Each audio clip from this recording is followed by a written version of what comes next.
Would you pay $2,681 to have 62 estimates on your calendar for your painting company? Of course you would. And more importantly, what would 62 brand new estimates with new prospects do for your business? Would you be worried about where that next job is going to come from? Would you be quoting really low on prospects because you don't know when your next estimate is coming? Or would you be able to scale your company, have consistency, and have confidence in your business? Well, fear not, because today I'm going to show you exactly how we have booked 62 estimates in 77 days for a painting business with $2,681 in Facebook ads. So watch this video, soak it up as much as you can so that you can then implement this in your own business. To start off, you have to get the leads in the first place. So I'm going to hop into my computer. We're going to open up the Facebook Ads Manager, and I'm going to show you how to get started. This is the Facebook Ads Manager, and this client of ours is Pure Painting. They're located out of Jackson, Michigan. And I'm going to show you exactly how we started off this whole process. First, we created and ran all of their ads on Facebook in their local area. Now this right here, you can see is the campaign that we've been running. So far, this campaign has brought in 93 leads off of Facebook and Instagram, and it has gotten 140,000 plus views in the local area. So that alone can help to bring in calls and bring in all this untracked traffic. But we're not going to talk too much about that today. We're just going to talk about the tracked. Next up is the reach. This is how many people actually saw the ads. So 31,000 people and homeowners saw these ads in this local area. And our cost per lead is $28.83 for a total cost on this campaign of $2,681. Now you can also see there's a couple other campaigns here. We actually started running hiring campaigns for this client because they were getting too much work. They were getting too many estimates that they needed employees, but they were able to fill up that gap and hire on a couple of people. So we did turn that off, but I'm not going to count that here, but they did need some more help to actually manage all of the workflow that they were getting so that they could actually complete all of the jobs. So let's dive into how we set all of these up. Now, sometimes we'll do the targeting more specific to zip codes, or sometimes we'll do it just based on the radius in the area. But a couple of the things that we really wanted to hone in on. Number one was going to be the age. We wanted to make sure that we're not showing to people who are 20 years old, who can't afford a house, who aren't homeowners. We want to make sure that we're showing to the right people. So 30 to 65 plus is where we are showing these ads to. Placements down here. This is where on your timeline we are actually showing these. Now, sometimes we will mess with this, but for this specific campaign, we left it up to the algorithm for them to decide on where to show things.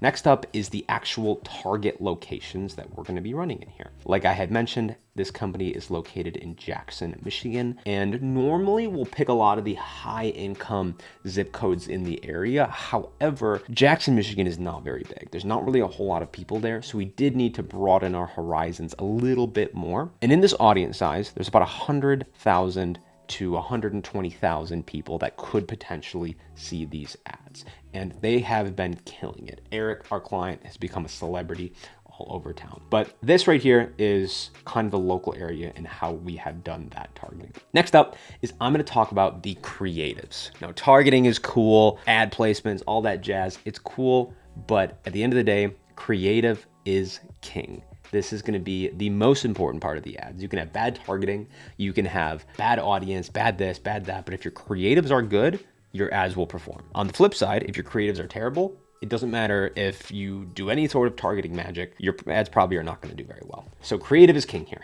And I believe that this client has some exceptional creatives. Now, we worked with them to kind of film some of these creatives, and they're a little different. So I'm going to show you a little bit about what's kind of setting these creatives apart here. This is Eric right here.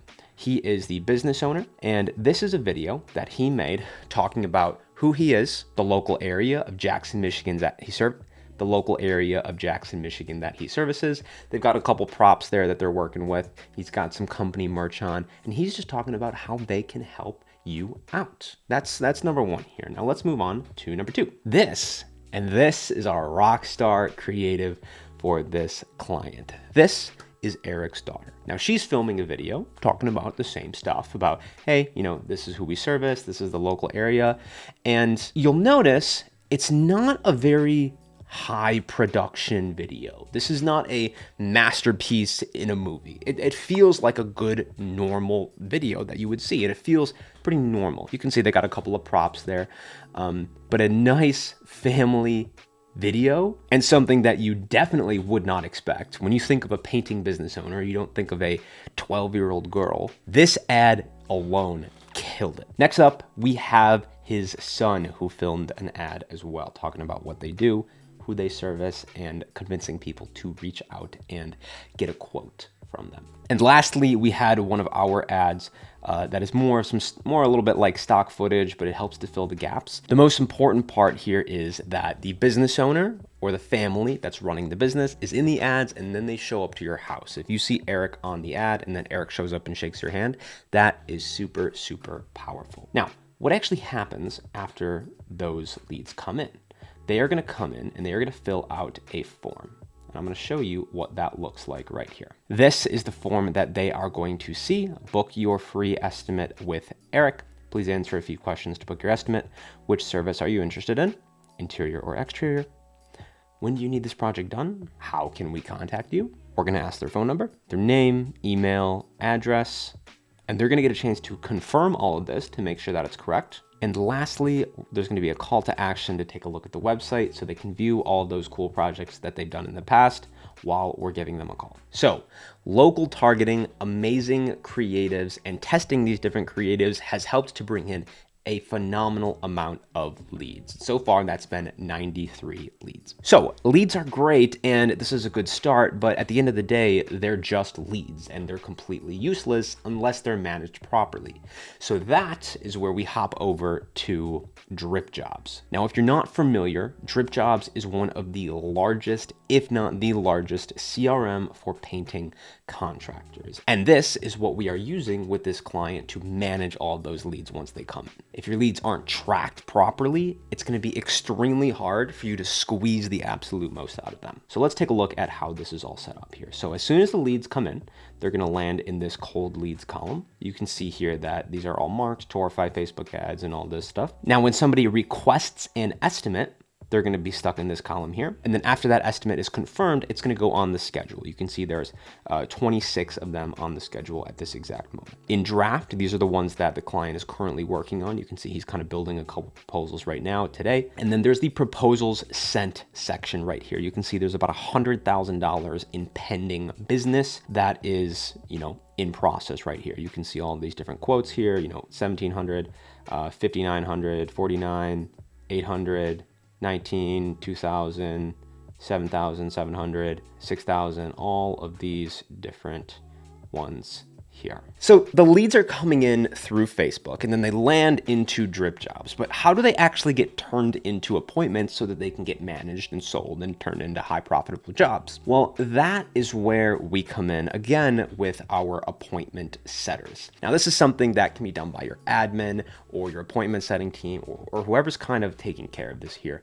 But the important part is that those leads need to be called, qualified, and booked into estimates. And you can see here are all of the estimates that our appointment setting team has booked for this client. We started working together on March 4th. You can see there's all of those in the month of March, all of the ones in the month of April. Some days he's doing 4 estimates a day, pretty crazy. And then May, here are all of the estimates in May so far. Just today, which is the 21st, he went on 3 estimates.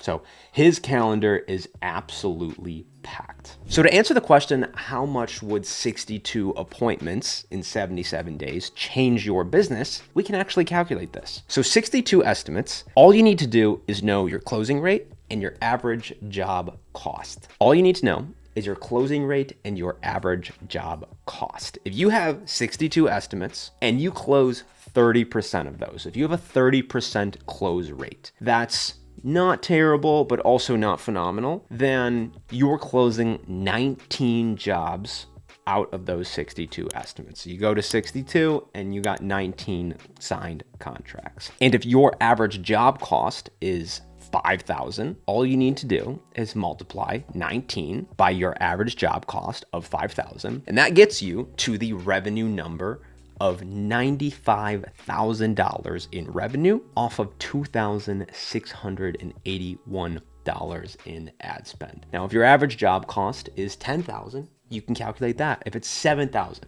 or 6,000 or 4,000, you can calculate that. But usually what we see on average, people are sitting at about $5,000 in average job cost. So if you had 62 estimates and that turns into 19 closed jobs at a 30% closing rate, and that's $5,000 per job, that brings you $95,000 in revenue off of $2,681 in ad spend. So what is your return on that? What is your return on ad spend? That is going to be 35 times return. So every dollar you put into ads, you get back $35 in revenue. Now, obviously, you're going to need to do your own calculations depending on what your business is. And leads and estimates are only just that unless there's a good sales process to bring them over the line. But if you are ready to scale your painting company and you want results like this, proven results from a proven company that can do this and has done this time and time again, then click the link below and book a call with